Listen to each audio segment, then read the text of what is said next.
2024 ક્યારે છે વટ સાવિત્રીનું વ્રત? આ ખાસ યોગમાં થશે પૂજા.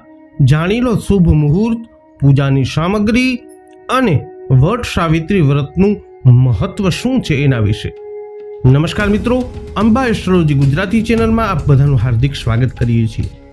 મિત્રો, વટ સાવિત્રીનું વ્રત સનાતન વૈદિક હિન્દુ પંચાંગ અનુસાર જ્યેષ્ઠ માસના પૂર્ણિમા તિથિએ રાખવામાં આવે છે. આ દિવસે પરિણીત મહિલાઓ પોતાના જીવનસાથીના લાંબા આયુષ્ય અને સુખી દાંપત્ય જીવન માટે આ વ્રત રાખે છે. આ વર્ષે વટ સાવિત્રીના વ્રતના દિવસે વિશેષ યોગ બનવા જઈ રહ્યો છે. આ દિવસે પરિણીત સ્ત્રીઓ વટ વૃક્ષ, દેવી સાવિત્રી અને સત્યવાનની પૂજા કરે છે. જ્યોતિષ શાસ્ત્ર અનુસાર આ વર્ષે વટ સાવિત્રીનું વ્રત ક્યારે છે? વટ સાવિત્રી વ્રતની પૂજાનું મુહૂર્ત શું છે? પૂજા સામગ્રી અને મહત્વ શું છે? આ બધું જ આ વિડીયોમાં તમને જણાવીશું. તો આ વિડીયોમાં અંત સુધી અમારી સાથે જોડાયેલા રહેજો.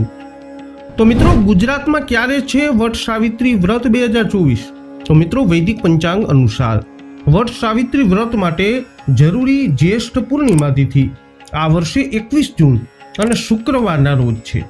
તેના આધારે વટ સાવિત્રી વ્રત 21 જૂન શુક્રવારના દિવસે રાખવામાં આવશે.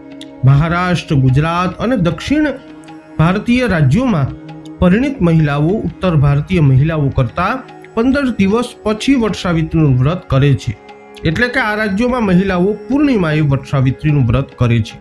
તેથી આ રાજ્યોમાં 21 જૂન 2024 શુક્રવારના રોજ વટ સાવિત્રીનું વ્રત રાખવામાં આવશે. જો કે વ્રતની વિધિ અને કથા આ બધું જ સમાન હોય છે. આવો હવે જાણી લઈએ વટ સાવિત્રી વ્રતની પૂજાની સામગ્રી વિશે.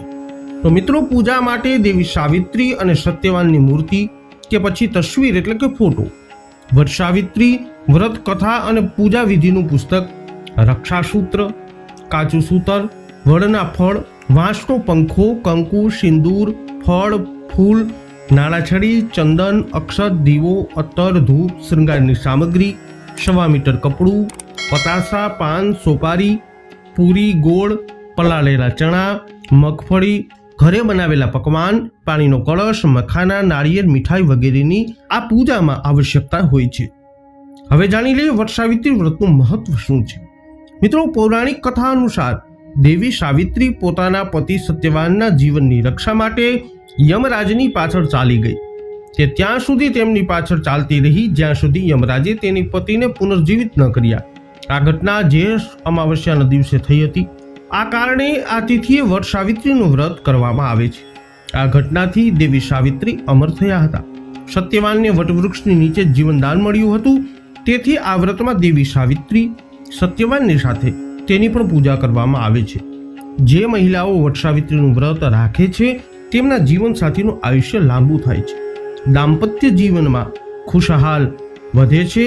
દાંપત્ય જીવન ખુશહાલ બને છે અને સુખ સમૃદ્ધિઓ એમના જીવનમાં આવે છે. તો મિત્રો, વટ સાવિત્રીનું વ્રત 21 જૂન અને શુક્રવારના રોજ આપણા ગુજરાતમાં ઉજવવામાં આવશે. આ વટ સાવિત્રી વ્રતની સંપૂર્ણ વ્રત કથા તમે અમારા બીજા ચેનલ આગમવાણી ચેનલમાં સાંભળી શકો છો. આ વિડીયો અંગેના અભિપ્રાયો કોમેન્ટમાં જણાવજો. વિડીયોને લાઇક અને શેર કરી હજુ સુધી આપે અમારી ચેનલ સબસ્ક્રાઇબ નથી કરી તો અવશ્ય કરી લેજો. ફરી મળીશું નવા વિડીયોમાં. જય અંબે.